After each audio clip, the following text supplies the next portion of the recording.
Okay, I'm going to go over chapter 17 of George Mankiw's book, Principles of Microeconomics. The chapter is on oligopolies. George Mankiw, an American macroeconomist of the new Keynesian perspective. He was President George W. Bush's economic advisor from 2003 to 2005. In 2006, he became an economic advisor to Mitt Romney and continued to do so during his 2012 presidential bid. Now, I'm a provisional supporter of the Austrian School of Economics, but I have not studied economics in enough depth to come to firm conclusions. I've watched debates between Keynesians and Austrians, and from what I've seen so far, the Austrians tend to have stronger positions and tend to win the debate.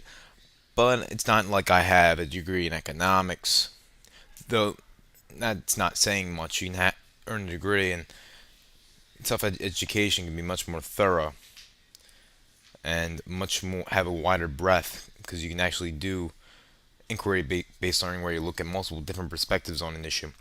Now, of course, in this course, it's done through the didactic model where I'm just one perspective. That's Greg Mankiw's perspective, and he mentions economists of other schools of thought, but 99% of it, well, everything you're getting tested on is on his perspective, what he believes, his his theories, his ideas about the economy. And he there are facts, but there's always spin. He prioritizes what to mention, what not to mention. No mention of Austrian economists, no mention of Mises, no mention of Rothbard. Um, so, for obvious reasons, because you know, they tend to lose. He was good enough to mention in one subsection. It wasn't part of the actual. It was one of those sections of the textbook that is separate from the rest. At some point, I think in chapter 16, there was a little box, a little text box, you could call it, about Friedrich Hayek and Galbraith. I don't know if I'm saying that right. Um, about Friedrich Hayek, who wrote The Road to Serfdom, who was of the Chicago school, I believe. But you won't find a name mentioned in Mises or Rothbard. Um, I obviously I haven't studied Austrian economics in enough depth. I've read Peter Schiff's book, Proof 2.0. I've seen Peter Schiff was right. Multiple different videos where he correctly predicted many economic um, events years beforehand. I actually created a video. Ron Paul was right, 1983 to 2008, where I went through. I was surprised no one had done this. No one has really done this since. I just created. I looked at all his economic predictions, and I put in videos of him saying, like in 1983, calling the market crash of 87 in 83, saying that in 86 or 87 you will see the market crash. He said that during the debate with Federal Reserve chairman, with a Federal Reserve chairman, um, I believe, and then in 87 the market plunged, and you had that recession. And then he correctly predicted the housing crisis, and I can't recall. It's been a while since I made the video and seen it. But anyway, I'm giving a fair assessment of studying New Keynesianism, a certain perspective of this New Keynesian perspective, um, and he says a lot of things in here with which I agree. And Rothbard studied every mainstream school of thought on economics, and you have to study multiple perspectives on it. And the things here that I disagree with, but then again, I haven't studied it enough depth to have real firm conclusions. I think it's important to study monetarist macroeconomics, uh, New Keynesian macroeconomics, which I have already. I took a course in macroeconomics, which yeah, it was a lot of nonsense, but he's good when it comes to microeconomics. Great, Mankiw is pretty good when it comes to microeconomics. It's harder to mess that up. Um, some things, yeah, 90% he's on the ball with microeconomics, I would say. Um, and then 10% of it's like self-contradicting, and but whatever the case may be, 90% of it, I agree with. I haven't studied a book on microeconomics written by an Austrian economist. I studied macroeconomics more than I've studied microeconomics. There's less contention in microeconomics. There's much more contention. Macroeconomics is where all the contention takes place. There are many contentions in microeconomics. Don't get me wrong, but they're just not as many as compared to macroeconomics.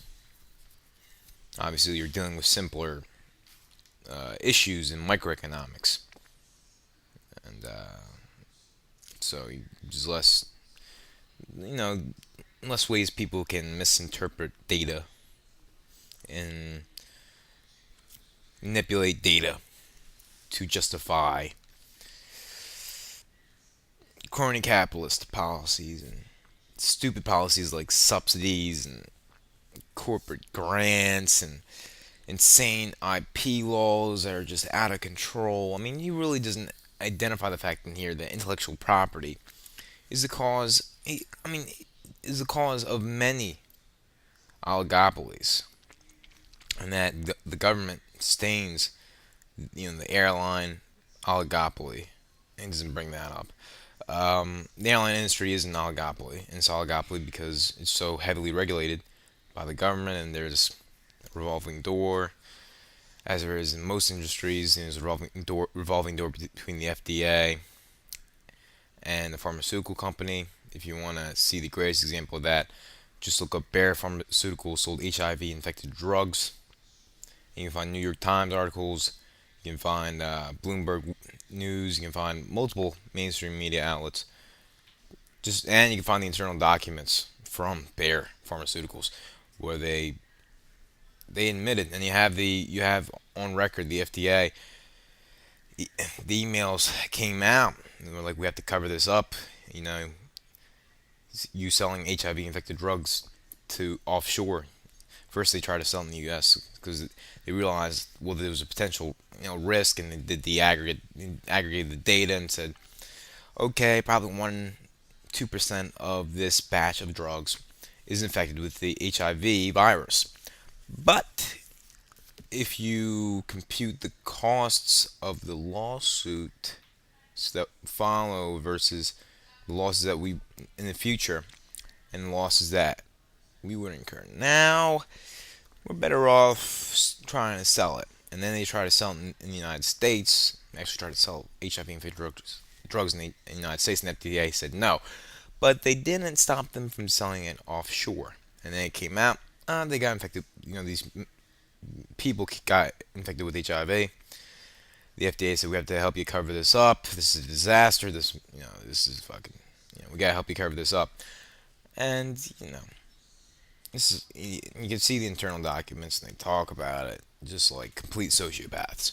And that's who you have in all these oligopolies, or monopolistically competitive firms. But in the biggest firms within the industry,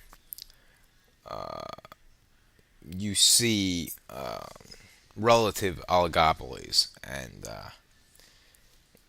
the biggest corporations have control over the regulatory bodies, and then any regulation that takes place, any prosecution takes place, they whitewash it. They make it look like they're doing their job, but they're really not doing their job. So mostly what I've done is studied real world case studies in depth, and this is one of them. If you want to get into the internal documents from Chevron Oil, Texaco, and who was it? Exxon. It was the fourth company. We got internal documents from Big Oil, where there was what was the name of the company? It was a small oil company, and we got this consumer advocacy group got these internal documents through a FOIA request, where they basically said, all right, we need to find some local congressman to shut down this new competitor they're taking away. They're producing. They were refining too much oil in the gasoline, and what you basically have is you have a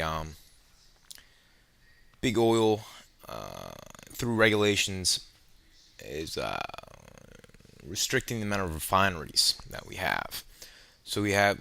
It's not that we don't have enough oil. What's really pumps up what's really artificially raising the price of gasoline is the refining process.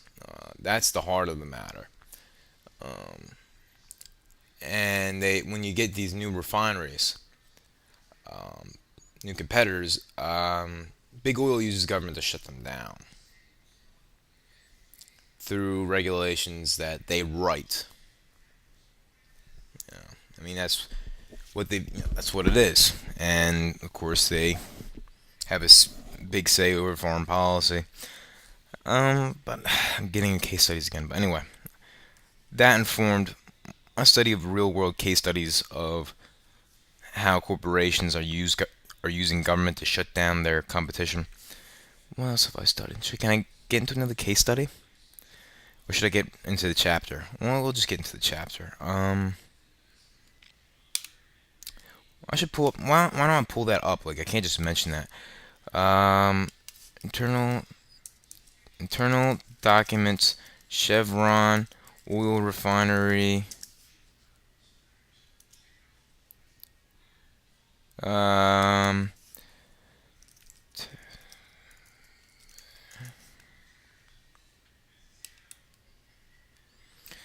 Alright, internal memos show oil companies intentionally limited refining capacity to drive up gasoline prices.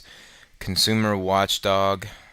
So you can just put in internal memos show oil companies intentionally limited refining capacity to drive up gasoline prices. And then you can see the internal documents. You can see the memos. Look, where the memos at? Here are the memos. Not there. Alright, where do I find the internal memos? You gotta search around for them. Let's see. There hasn't been a new refinery built in over 30 years.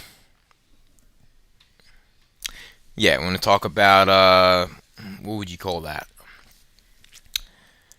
Bottlenecking. You're creating a bottleneck. Am I using the proper term? Yeah, it's a bottleneck.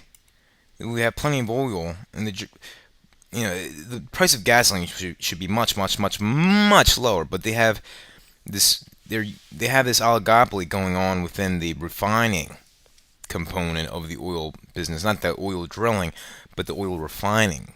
There's this huge oligopoly going on, and it's on record, and no one brings it up. There's not a huge debate about this. No one's saying, why don't we build more refineries so we can have cheaper gasoline? I mean, can we really just allow these, big oil to allow these corporations to shut down these small firms and prevent entry into the market so as to drive up their prices and limit how much oil is refined, especially in this economy? Like, I mean, it's still taking place. They're still shutting down, preventing new players from getting into the industry. But let's see. I'll post links anyway. When I get the time, just all down here, all down at the bottom, I will just post links to the internal memos. I'll post the New York Times article. I'll post a link to the textbook I'm talking about, written by the 32nd most cited economist in the world, George Mankiw, publisher of the very popular textbook series, Principles of Microeconomics, Principles of Macroeconomics. There's a bunch of other textbooks he's written on the subject of economics. I'm not going to go over all of them, but Mobile, Chevron, and Texaco. Yeah. The internal memo show the following: successful strategies to keep smaller refiner powering from reopening its California refinery. The document makes it clear that much of the hardships created by California's regulations governing refineries came at the urging of the major oil companies and not the environmental organizations blamed by the industry. The other alternative plan discussed in the event Powering did open the refinery was buying all their availables, and marketing it ourselves to ensure the lower price fuel didn't get into the market. Blatant price fixing. Just blatant price fixing. Did anybody go to prison? No. I mean, at least with Bear, like there was millions in, ultimately millions in settlements to the people that got infected with HIV. Of course, did anyone go to prison for manslaughter like they should have? No, no. God forbid. God forbid anybody who's part of the corporatocracy be held accountable for infecting people with HIV who then died. God forbid they be held accountable for that. Even though we have on record internal memos been just talking about the subject like complete sociopaths. Well, people get infected with HIV, but this batch of drugs is really expensive, so let's just infect these hemophiliacs. Hemophiliac. Yeah, let's just infect these hemophiliacs with HIV, and then we'll pay the lawsuits later. I mean, we'll either cover it up, or if it does get found out, blah blah blah blah blah. We won't get prosecuted. We'll just pay the fines and doing the actuaries, not doing the actuaries, but just doing the numbers. It's worth it. And the FDA gave them the go ahead. They didn't say, they just said you can't sell it here. They didn't say you couldn't sell it offshore. So what did Bayer Pharmaceuticals do? They shipped offshore, of course. All out in the open. Does anybody go to prison? Does anybody care? No. Let's not hold them accountable. They're rich. They got money. And they got influence in the government. There's nothing wrong with being rich and having money if you earned it in the free market. But if you earn it in this type of corporatocracy, via shutting down your competition with government, and via capturing regulatory agencies and murdering people, you're a scumbag. You're a sociopath, and you're the worst type of human being on the planet.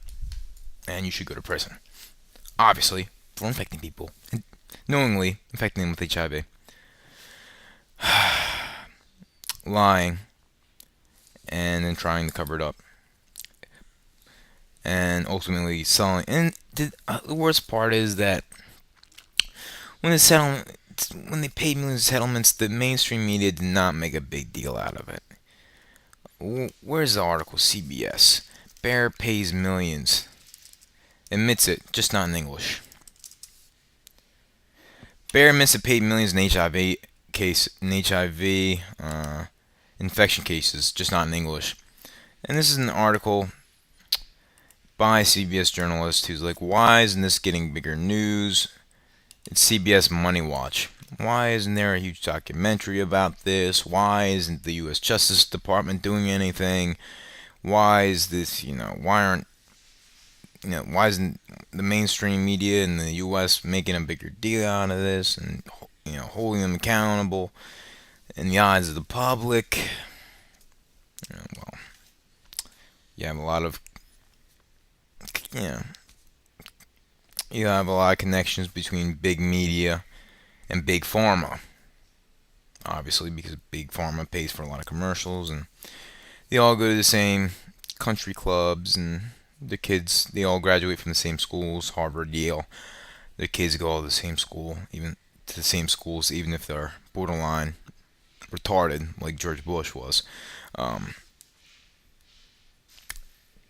Sorry, God, he was stupid. You can look at his test scores. He didn't even show up to class, the kid.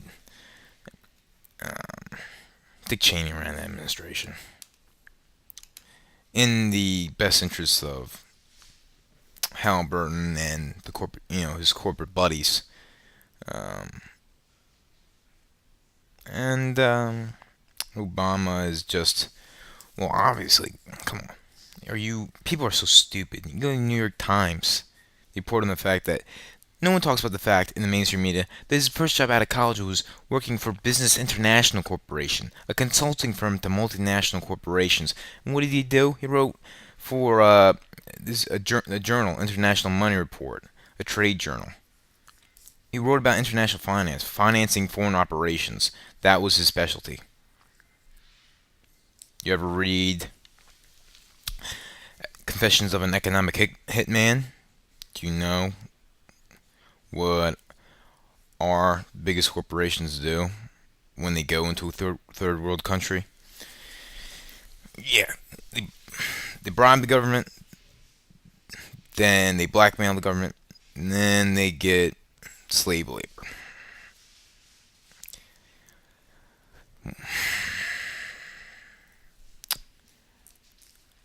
But let's see. I'm gonna go into oligopolies now. Where are my notes at? Oligopoly. Let's see. It's a market structure in which only a few sellers offer a similar or identical product, like oil refiners. Game theory is very relevant here. It's to study how people behave in strategic situations, and by strategic, we mean a situation in which a person, when choosing among alternative courses of action, must consider how others might respond to the action he takes. Now, game theory is also relevant to other market structures, but just not as much. The biggest component of game theory that is relevant to oligopolies is the prisoner's dilemma, but we'll talk about that later. Collusion is an agreement among firms in a market about quantities to produce or prices to charge. And a cartel is a group of firms acting in unison. So you do have an oil refining cartel, you have a pharmaceutical cartel, you have a military industrial complex cartel.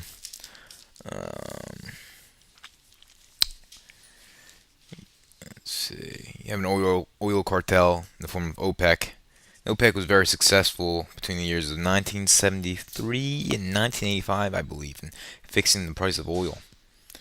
And that was a oligopoly among nation states, to control the production of oil. You still have OPEC, but apparently they're not. They may or may not be as influential as they were between 1973 and 1978. That's a subject of debate. They have more or less control than they did before over the price of oil. A Nash equilibrium. This term is relevant here. It's a situation in which economic actors interacting with one another each chooses their best strategy given the strategies that all the other actors have chosen. So the George goes through an example. This is a simple example to demonstrate the fundamental principles of an oligopoly, and he uses the Jack and Jill water well example. Jack and Jill are a duopoly. They own the only two water wells in town. Duopoly. Let me stop this. I gotta plug this computer